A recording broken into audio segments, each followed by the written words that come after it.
Snapchat.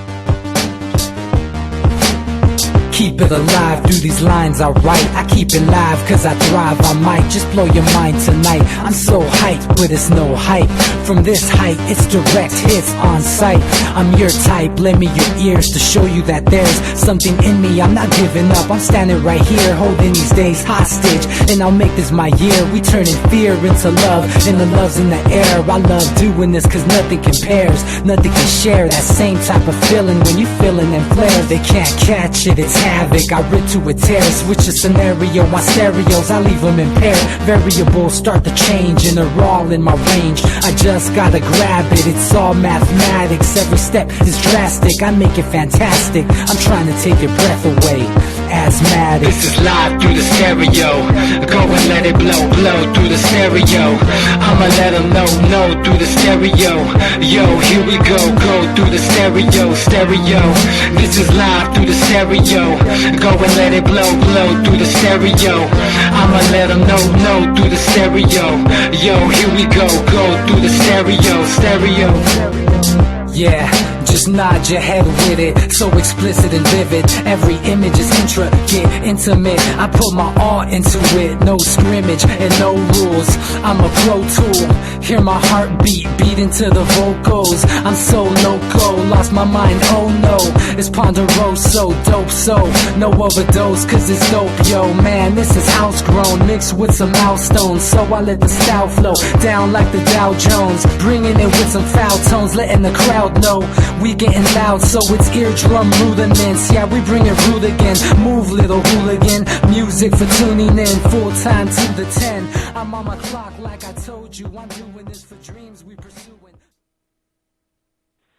Hey everybody, welcome back to the Anti-Media Radio Show. Once again, with your host, Nick Bernabe, here on UCY.TV. Thank you all for tuning in. I'm super glad to be back with you, and we're going to talk about all kinds of stuff tonight on the radio show. There's been so many things going on, whether it's the State of the Union address that we probably most of us saw last night, or some of the recent email revelations coming from Hillary Clinton. I mean, there's so many things going on. The election is right around the corner. Some unexpected developments with the 2016 election, and I don't know, are they positive, negative? I guess we're going to talk about that tonight as well. But there's so much to go over. First of all, let me introduce our longtime co-host. He wasn't able to make it last show, but what's up, DB? How you doing? Pretty good, man. Just some technical glitches and all, and yeah, I'm back. And yeah, it's pretty interesting to see what's going on. Since Monday, a couple things. People are dropping out of the race like flies. People are about to become indicted and be made, ineligible to run for president. Some interesting stuff. Yeah, it is really interesting. I mean, I guess we're gonna have to wait and see what ends up happening. We're gonna go over a little bit of that with Hillary Clinton. We got a couple articles that talked about her this week since the last show yesterday and today. Some new developments with the Hillary emails, and as much as we don't like talking about the Hillary emails because they have been so focused on superficial developments and stuff, but now we're starting to see some major developments coming from these Hillary Clinton emails. I mean, war crimes, ethnic cleansing, genocide. I mean, this stuff is the kind of stuff we're talking about now with Hillary Clinton. And of course she's running for president, and I guess it's on one hand it's like, what the shit, there's a person running for president that is overseeing war crimes and genocide, and then on the other hand it's like, well, yeah, it's America now. We got a big empire here. We got to have someone that's going to do those kind of things. So it's not too surprising, but we do have a great panel set up tonight. We're also joined tonight by one of our awesome journalists, Claire Bernish. What's up, Claire? Not much. What's going on? Oh, hanging in there. We're gonna go over a bunch of stuff. We're gonna talk about some of your articles tonight. We're gonna talk about the election. We're also joined tonight by Manny Aguilar. What's up, Manny? Hey, how you doing? Yeah, just there's a lot of news out there, stuff like that.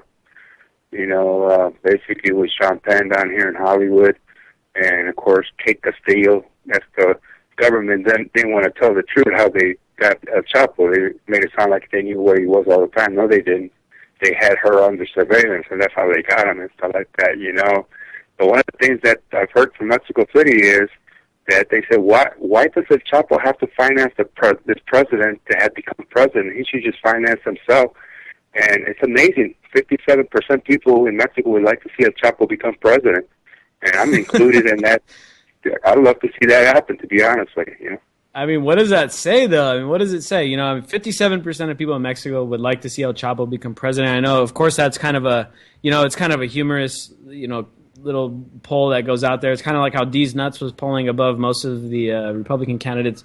But, you know, in Mexico in particular, I mean, the amount of corruption is pretty blatant. It's pretty open out in the public. And so maybe they're like tired of people pretending to be politicians, pretending to have the public interest, and maybe they want to have someone more honest, like El Chapo, you know? And Trump said that's his new running mate. Yeah. Well, I mean, think about it. Where Nieto basically just got caught in all the stuff that they want to throw him out is Chapo financed his campaign. So it's already been proven.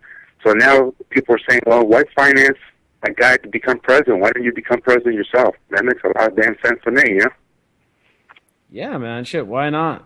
You know, why don't we just see like Goldman Sachs to be president here in the United States, or maybe the Koch brothers, or one of these characters? I know we heard about the I'm sure some people have seen this new book that's out that's called I think it's called Dark Money, that talks about how the father of the Koch brothers actually helped build oil refineries for the Nazis. You know, we know that Prescott Bush, which is the father of Bush Sr., was a Nazi sympathizer and helped maneuver finances for the Nazis. I guess it's not such a big surprise to see that there's a lot of American influence and a lot of, I guess, Nazi influence in American politics. You know, of course, people know about Operation Paperclip, which is not a conspiracy theory, but it's a reality, you know, check that many of the Nazi scientists, the brains of the Nazi operation, actually were immigrated over here to the United States after World War II, and they became a huge factor in the Cold War. You know, they helped us make a bunch of that technology. They helped us create the propaganda. The CIA was spawned from many of the Nazi teachings.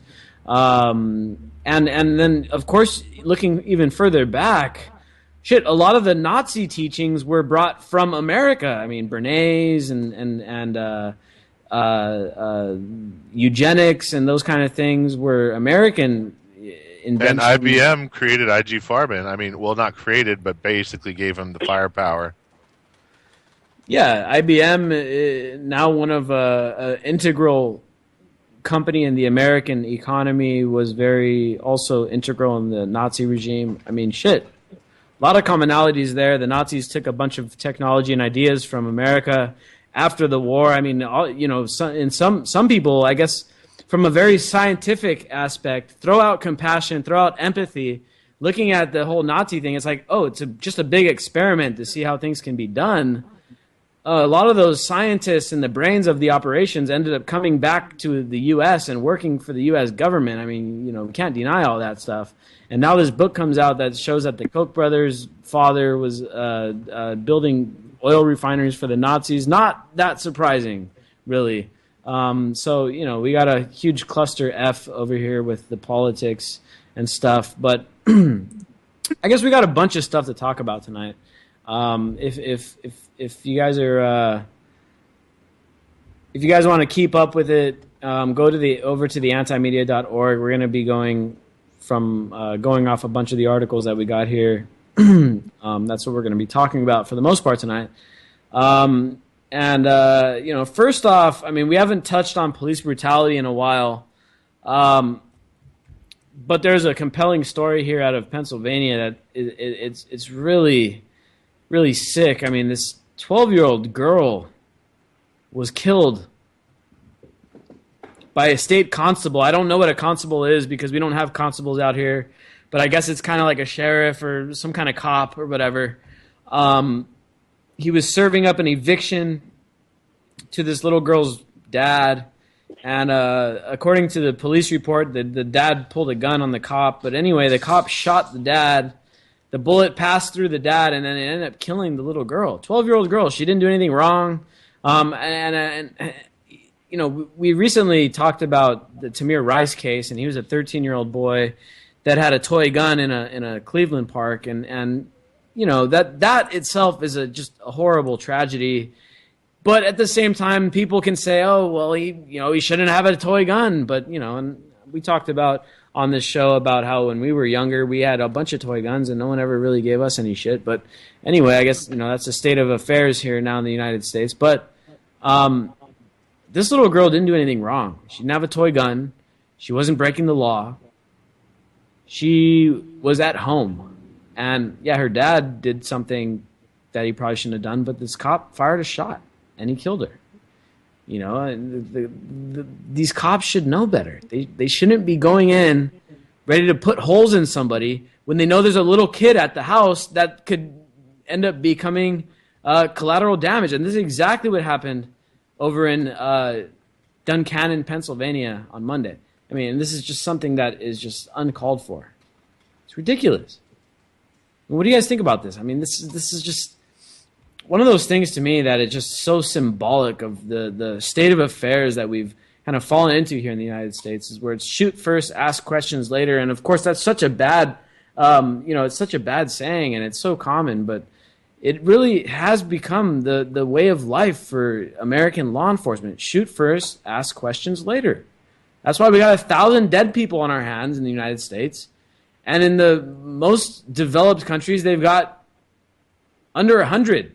The rest of them combined. I mean, there's times when in the United States, the cops here kill more people in a month than other countries have killed in the last century, and then you have to wonder, like, well, what the hell is the difference? What's going on here?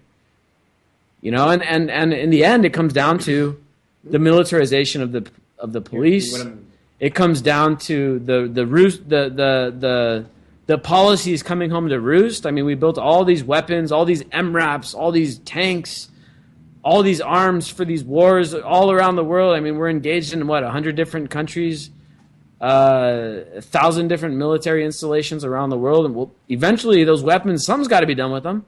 Well, people need to understand what the police were originally, because there were no police before there was huge slave plantations. There was city watches, and they were completely different. And the police were basically a joint organization with the Pinkerton Agency to track down escaped slaves. So people need to realize in the U.S. that was their original intention. It hasn't changed much. There's always been KKK members at the top echelon of most police forces, especially in the South. That's well known. And now they're trained by Israel, who's training them to basically create the U.S. into a giant apartheid state where it's the government versus all of us. Yeah, and we can't deny even beyond, and of course there's that blatant racial disparity within law enforcement, but even beyond that, and the perfect example is this kid. I can't even remember his name, but all I know him as is the affluenza teen. But it's the perfect example of how the law enforcement is made to keep the working class and the poor people in line and to protect the rich. You know what I mean? And as you said, DB, this is basically a tradition here in the United States. The police were originally created to track down slaves, and now that we've done away with racial slavery, we've created this new version of slavery, not based on race but based on class. Neo-feudalism. Yeah, exactly. And now the cops are out there to crack down on the working people and the lower classes, the poor among the country. And unfortunately for the United States, well, most of the people here now are starting to become part of that poor class. The middle class is evaporating. Polling has recently showed that the middle class is no longer the majority. It's shrinking fast. And that's exactly why I think people like Bernie Sanders is showing such an appeal right now, is because he's actually a working class type of, working class hero, I guess you could say. And weirdly, Trump too. Yeah, and Trump the billionaire is somehow being sold as some kind of working class hero. It's kind of funny. But yeah, I mean, there's so much stuff going on. And this is a blatant case here with this young girl in Pennsylvania. Well, I also think that whole class thing kind of plays into this particular story. That was my takeaway of it, because the cop was only there because he was evicting the guy in the first place. So, that kind of shows the whole, income class and all the problems people are having right now with jobs and everything else. I mean, that was my takeaway of this whole thing, too. And can we get something on the books where people with children there has to be some kind of way to protect these kids from these evictions. I mean, we've got to be able to do something. There should be. Yeah. I was going to mention, Nick, that the way we started it, as far as LA, and I'm sure San Diego too, we started the year 2016 talking about police. Right now we're having ICE all over the place. I mean, all over the place. Trains, buses, you name it, they're there. I mean, they're just, it's a rampage. I mean, they're going after people like crazy, just ICE has been very active since the New Year started and stuff like that. And, and it's breaking families apart again, too. The young kids get stuck in the middle like always, and it's kind of sad, I think the most important thing is, let me say about this. The person that referred to Donald Trump. All right, hold on. First of all, let me bring this caller in. The caller from 661. Sorry, man, we weren't ready for callers yet, but now that you're here, let's go ahead and bring you in. Hey, how you doing? I'm Kevin. Welcome. Hey, how you doing, everybody? Nice to have you on. Thanks for calling in. So you're on the Anti-Media Radio. We're live right now. What do you want to talk about? Oh, okay. I wanted to whoever referred about Trump being for the working class, it's like that is absurd. We always hear Donald Trump talking about bringing jobs back to America. It's like a lot of people forget that his company is in China, India, and Mexico. But he's always talking bad about those people, trying to demonize those people and trying to get people on his side, saying like, oh, look, these people are taking our jobs and stuff, when in reality, he's the one that took the jobs over there in the first place. Exactly, man, exactly. And, I mean, just the hypocrisy that he's shown, everything that he says is a lie, and it's just splitting America. It's just doing a disfavor for America. It's not helping, and I think Bernie Sanders, what he has done is phenomenal. He's really reached out to the working class and reached out to everybody, and just to the people that feel it, because as boy said earlier, it's the middle class is disappearing, and it's getting to the point where there's no longer going to be a lower class, middle class, and the upper class. Soon it's going to be just rich and poor people. I mean, dirt poor people. And Bernie Sanders has been doing a great job of bringing awareness to that, for one, and just trying to fight back.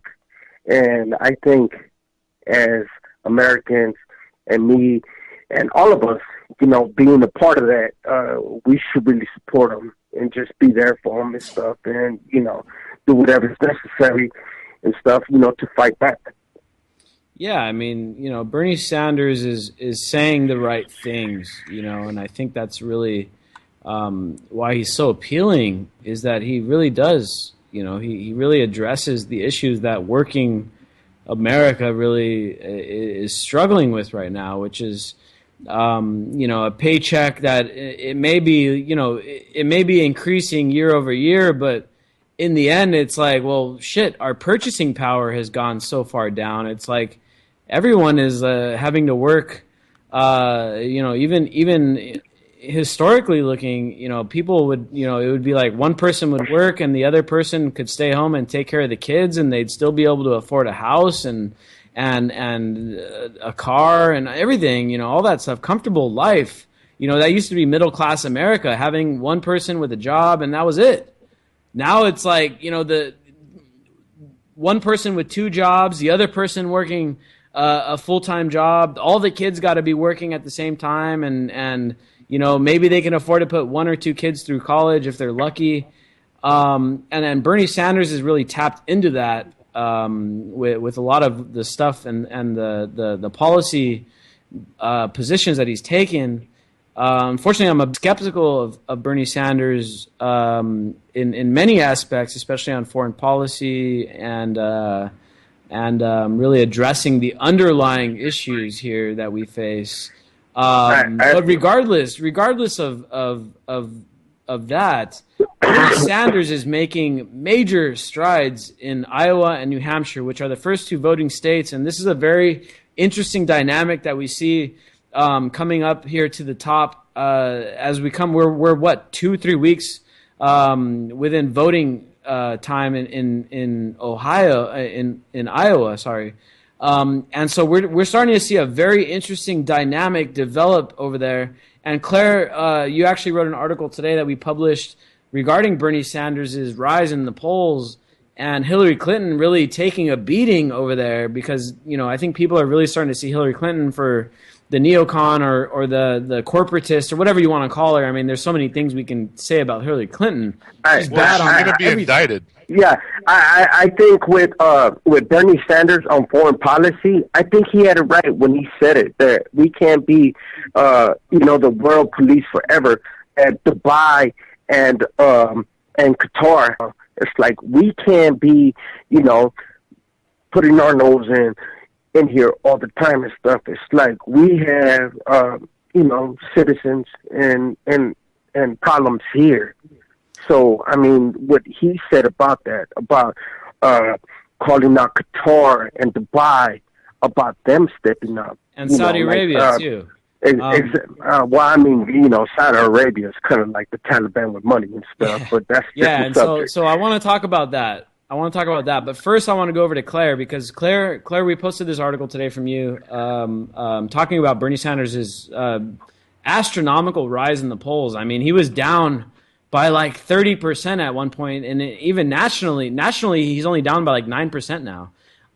So Claire, you wrote this article today about how he's rising up in Iowa and New Hampshire. What can you tell us about what's going on there? And after that, I want to talk a little bit more about his foreign policy.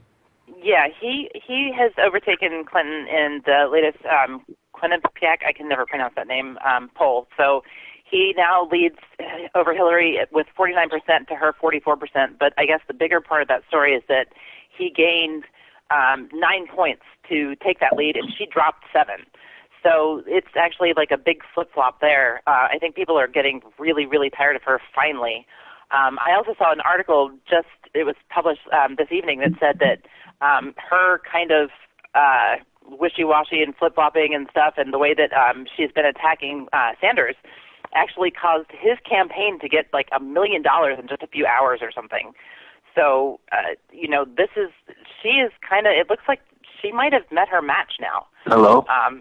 It looks like she's kind of going down, and Bernie is on the way up, and he seems to be favored by all sorts of people, like in all sorts of ethical categories, character traits, like he relates to people's needs and problems, shares their values. People perceive that he is more of the people, and she is just kind of a politician, like a typical politician. So it makes sense that he's overtaken her lead. Definitely, and I agree with that. I think he definitely does. Sanders comes off as a genuine guy. He comes off as a guy that actually gives a shit. Hold on, I got a caller here from 612. Sorry, man, you just called in, but we're gonna get to you in a second. But we'll let you know when you're gonna come in the call by your area code. But we're gonna continue this conversation here. But yeah, Sanders really does come off as more of a genuine guy. It seems like he cares, and it seems like he actually gives a shit. Right. And Hillary Clinton, she's been a mainstream politician for so long, and she's got so much baggage. And the people in Iowa, the thing about Iowa, and keep in mind, this is the first voting state, and so the people in Iowa, they actually pay close attention because they know that, it's like all eyes on me. It's like Monday Night Football. It's like everybody's watching Iowa, so we got to make sure that we know what the hell we're doing and we know what we're talking about.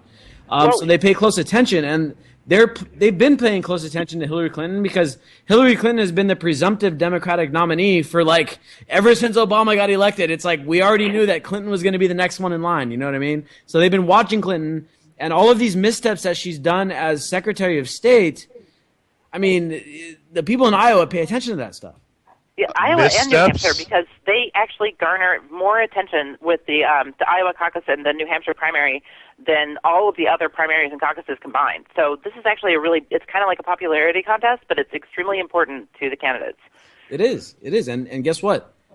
Bernie Sanders is now dominating in Iowa and New Hampshire. He's got a double-digit lead in New Hampshire, and he's dominating in Iowa, not only in the popular vote, because keep in mind, Iowa is a caucus state. It's not one of these states where you show up, cast a vote, walk away.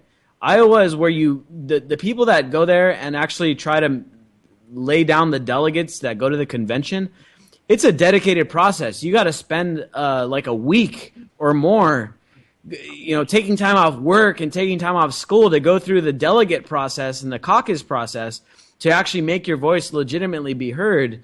And what I'm seeing here in Iowa, according to the polling and according to what I can tell on the ground and my sources there in Iowa, is that Bernie Sanders is dominating in the actual experienced caucus goers. Like the people that are supporting Hillary are the kind of people that are going to show up, drop a vote in a ballot, and walk away. The people that are supporting Sanders are actually there for the long haul. They're going to go through the caucusing process, and he's going to win Iowa in a landslide.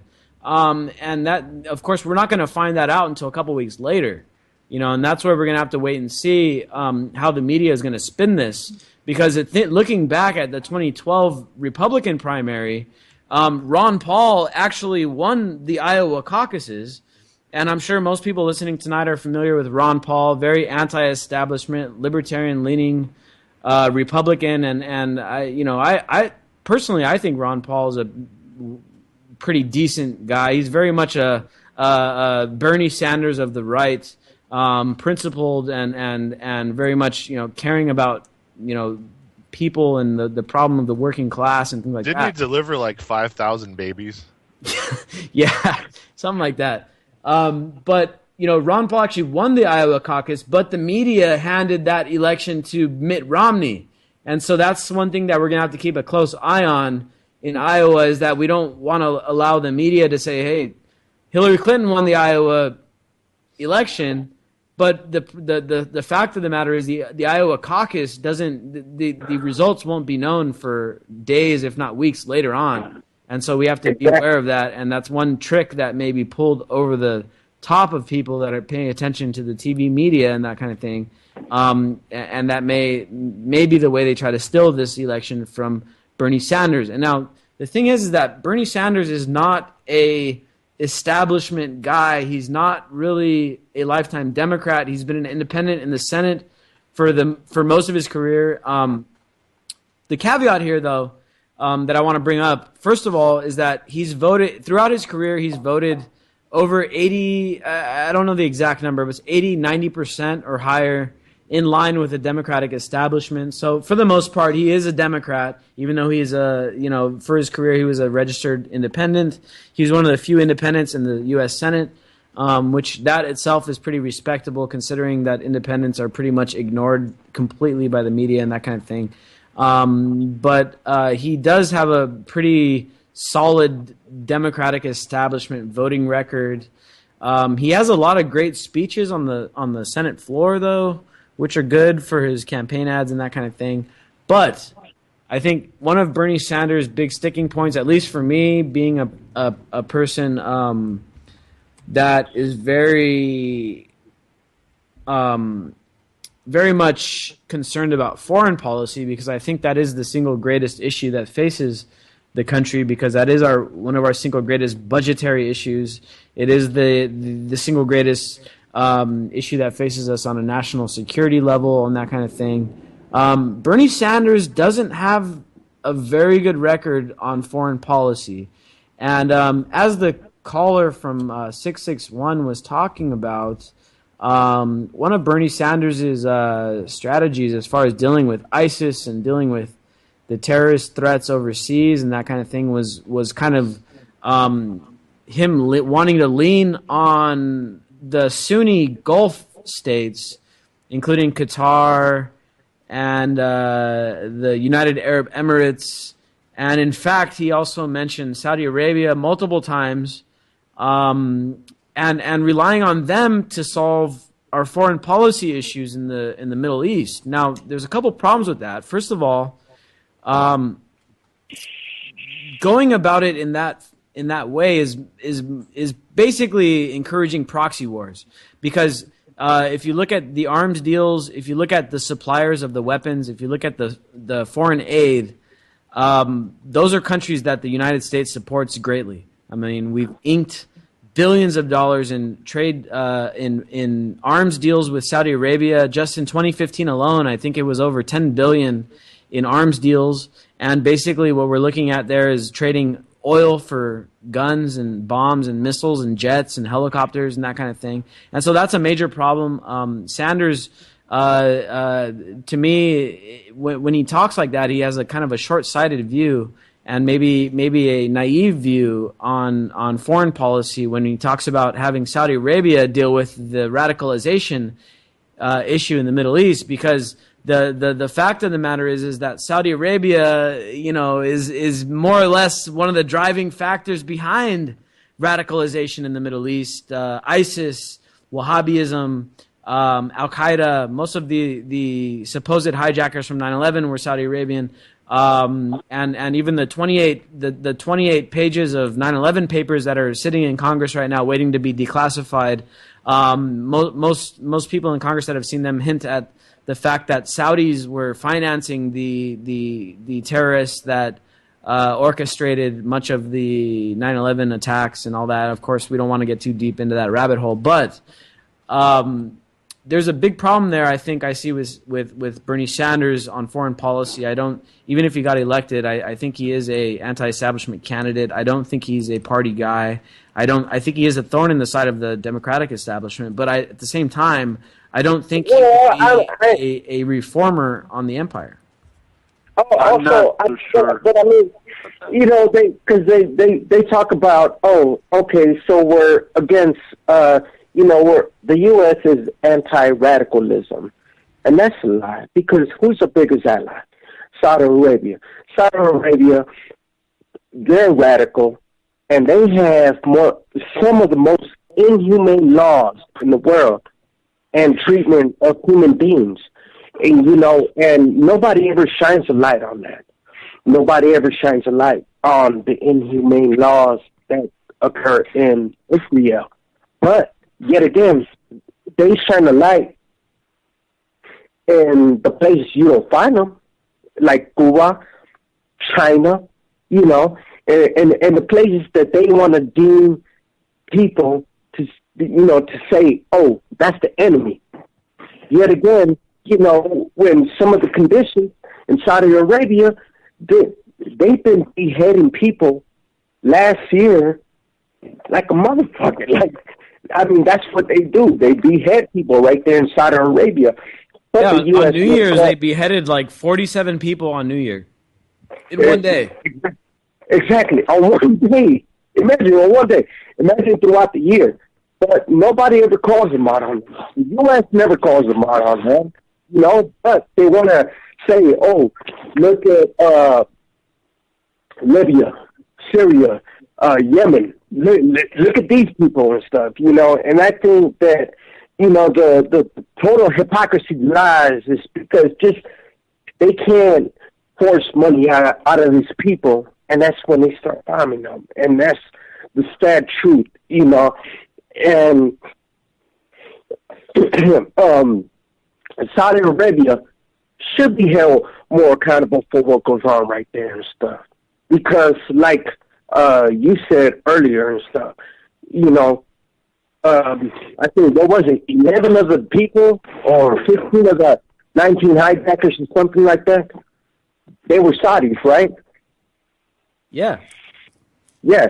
So, but they never attacked them, They led us into this false war saying, oh, it was Afghanistan, it was Iraq, it was this, it was that. But we never got nowhere doing that. It's like, okay, they led us to Afghanistan. What was it there for? Okay, they left to the pop fields. They left after that. Where did they go?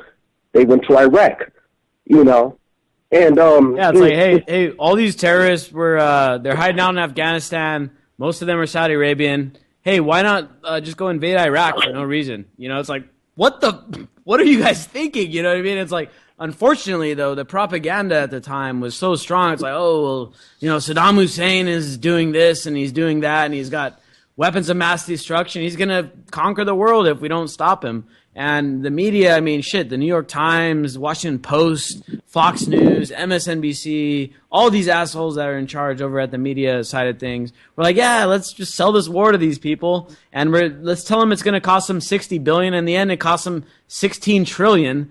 But it's like, whatever, no big deal. It's just the craziest thing. Unfortunately, we lost our caller from 661.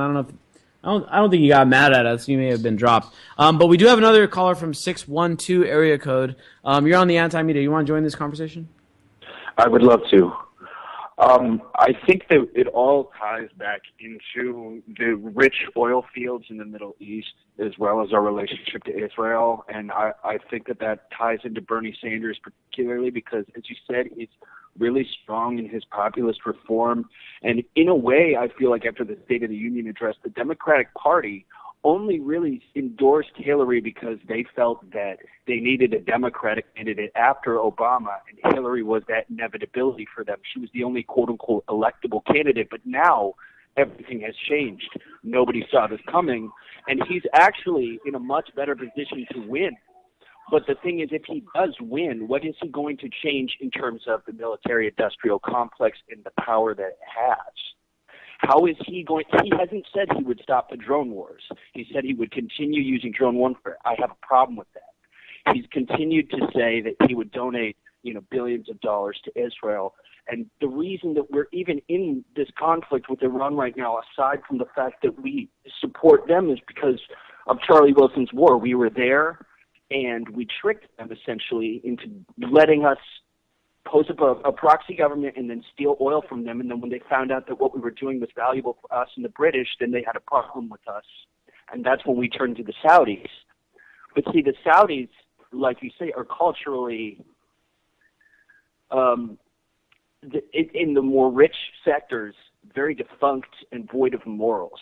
So it creates this tension where it's like we're willing to have double standards exist just to benefit ourselves. And I think that beyond finding other people in government that are like Bernie to fill those spots in the Senate and in Congress so that his actual grassroots political revolution follows through to its culmination, we need to make sure that he is willing as a candidate to change his mind on a few of these issues, because he's like, he's top-notch in his responses to police brutality and, in my opinion, race relations in America, wealth reform in America, etc. But it's this glaring hole in his entire campaign that really gives me pause. I feel like unless he decides to come forward in a way that I think only he can as a politician and says, I made a mistake, I was wrong,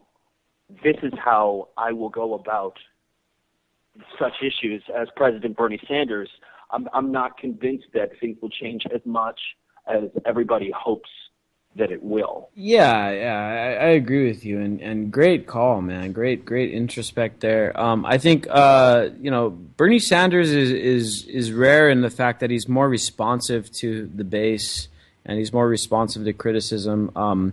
If you look back at the Black Lives Matter interruption of his campaign stop there, I think it was in Seattle, somewhere up in Washington. I believe it was in Seattle.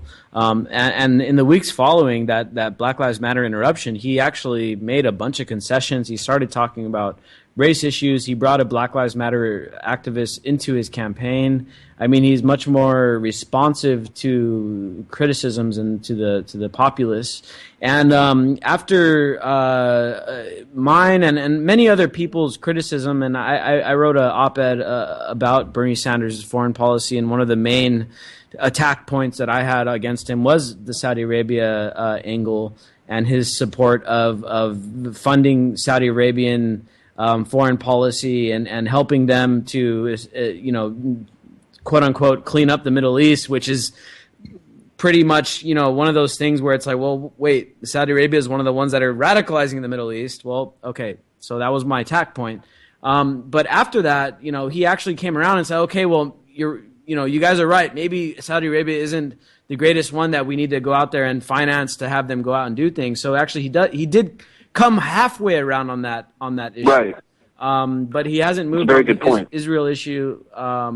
He is pretty staunch in his support of Israel, and it'd be tough for him to go against that as a Jewish political person in the United States. It's really tough to go against that group. I understand that too. I do, but I feel like he has part of what he has going for him is that he did have people die in the Holocaust, like that message of I know what religion and that kind of like hateful zeal in government can actually do, like in response to Trump. I think that's just so incredibly powerful.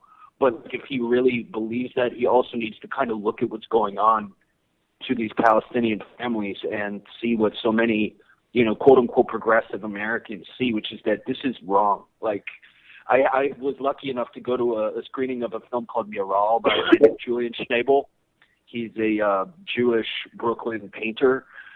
He makes films. One of his films was The Diving Bell and the Butterfly. It had some Oscar buzz some years ago. But Mural is about a Palestinian girl caught up in the conflict, and it very much sympathizes with her. And he was very much shunned by that community, and he talked all about what it's like going up against that kind of tension. But in the end, he came to this beautiful point where he was like, I basically reasoned with them by just saying, I just want the violence to stop.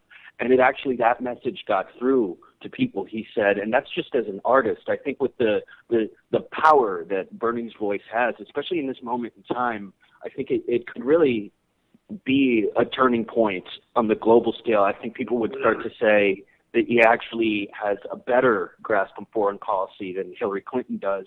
Because if you look at it, that's really, eventually that's what she's going to start going after. That's going to be the only thing she's got in spite of all of her controversy. She's going to say, I have this exemplary record, and, unfortunately, less informed people will eat that shit up.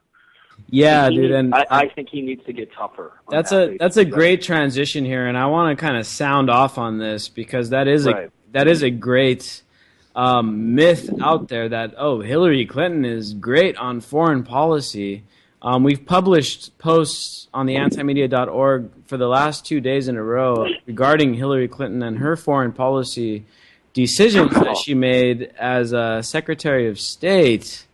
First of all, a former federal prosecutor has said that she should be indicted in the next 60 days. Of course, we know that probably isn't going to happen as much as the Republicans would like to see that happen, but that's probably not going to happen. But well, if it doesn't, it may create a coup within the FBI from what I've been reading. Yes, and that's something that that's something that I want to talk about here. We got this great story that we syndicated on the Anti-Media today from Shadowproof, which is one of our new aggregation partners.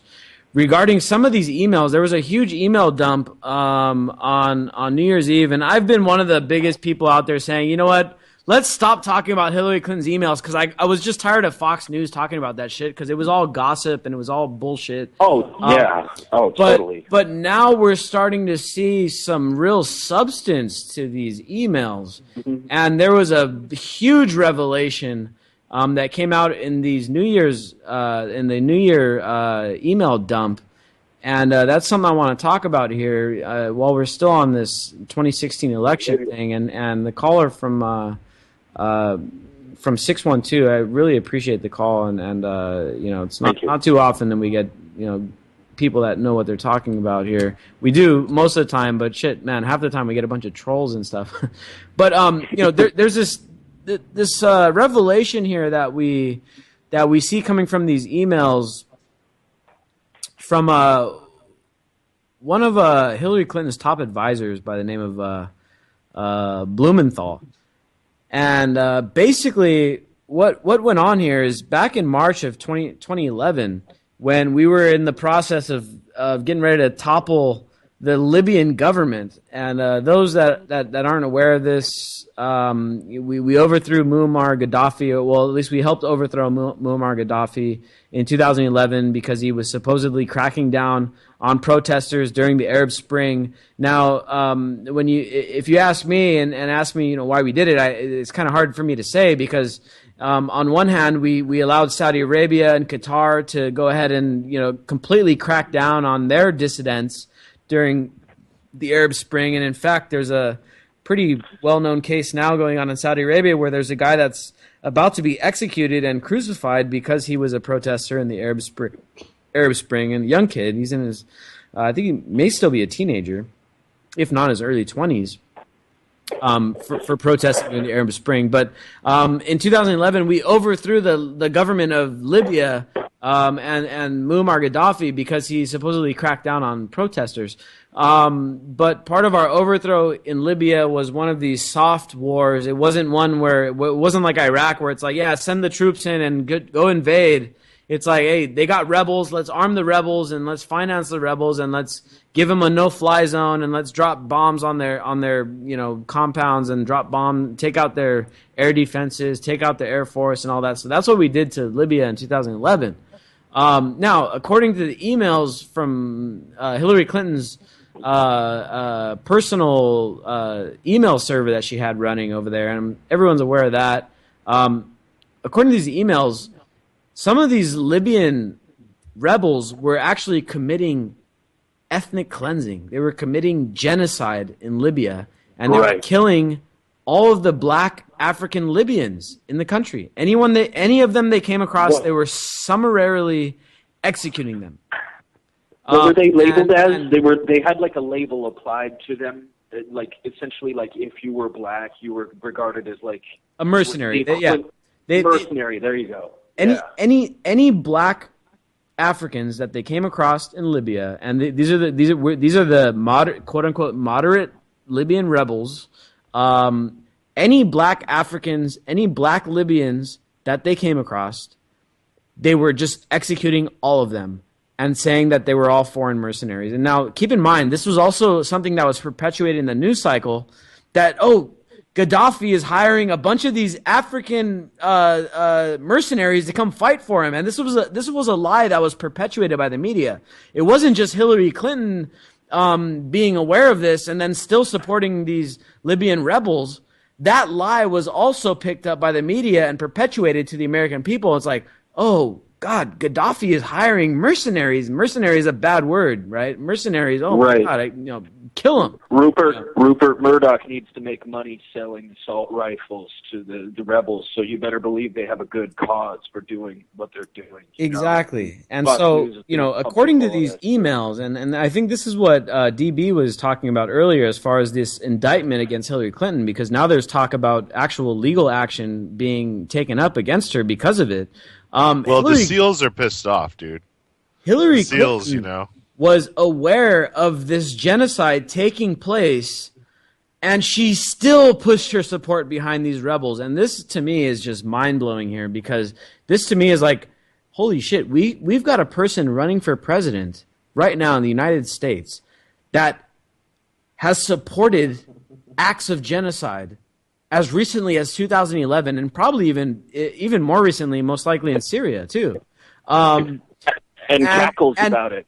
And she's literally out there running for president, and there's that famous video out there where it's like, we came, we saw, he died. And it's like, that she twisted that saying, we came, we saw, we conquered, and she's laughing about the fact that they went and killed Gaddafi, even though he was a secular nationalist. He was a dictator, and by all means, he wasn't the best guy in the world, but he was secular. He had the place in a state of harmony. Libya had the best standard of living in the entire continent of Africa at the time, and we went and just overthrew him, and it was no big deal, and shit, she laughs about it, and now she's running for president, even though she's supported acts of genocide. I mean, this to me just blows my mind. And this to me is exactly why I'm glad, and I'm not a Bernie Sanders supporter, and I don't agree with him on very many things, But this is why I am glad that Bernie Sanders is giving her a run for her money in Iowa and New Hampshire against the book. This is against everything that was supposed to happen. But I'm glad that it's happening because this is going to show some cracks. At the very least, it's going to show a little bit of a crack in the matrix. You know, I don't care what happens. I don't care if there's a coup down at the Democratic National Convention and they still elect Hillary Clinton, whatever. It's going to show some cracks in the matrix. Definitely. So I don't know, dude. I mean, let's go around the round table here. First, I want to go back to Claire. Claire, what do you think? What do you make of all this? Well, I mean, I was I kind of touched on this on Monday. I think that, I mean, she knew that this was going on, and not only did she know that this was going on and just really didn't do anything about it, but keep in mind that the way that we found out about this is because it was on her email server that was not her official email server in the first place. So she was having these emails back and forth with people in basically a non-secure server. So, I mean, there are like a number of things wrong with this picture.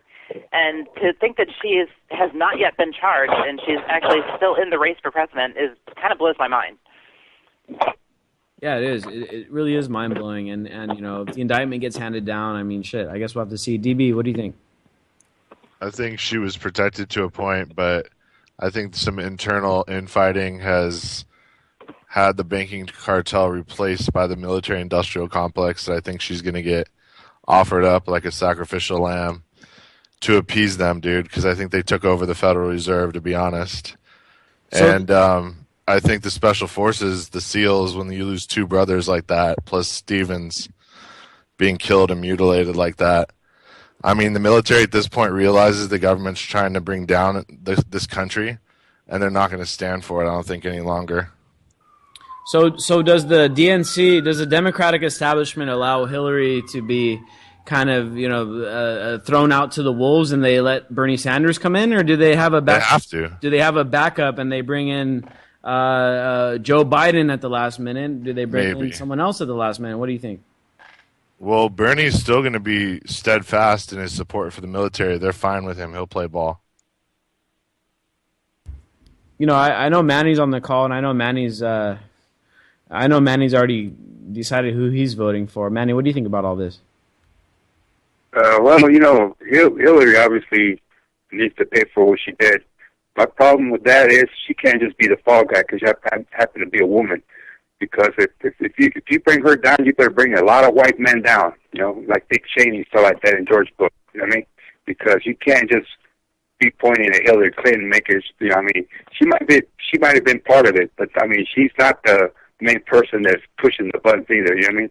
So you got to go. If you're gonna grab her, you better start grabbing other people because you know it's not fair that one politician goes down and the other politicians that have done even worse have not gone down and stuff like that. You know.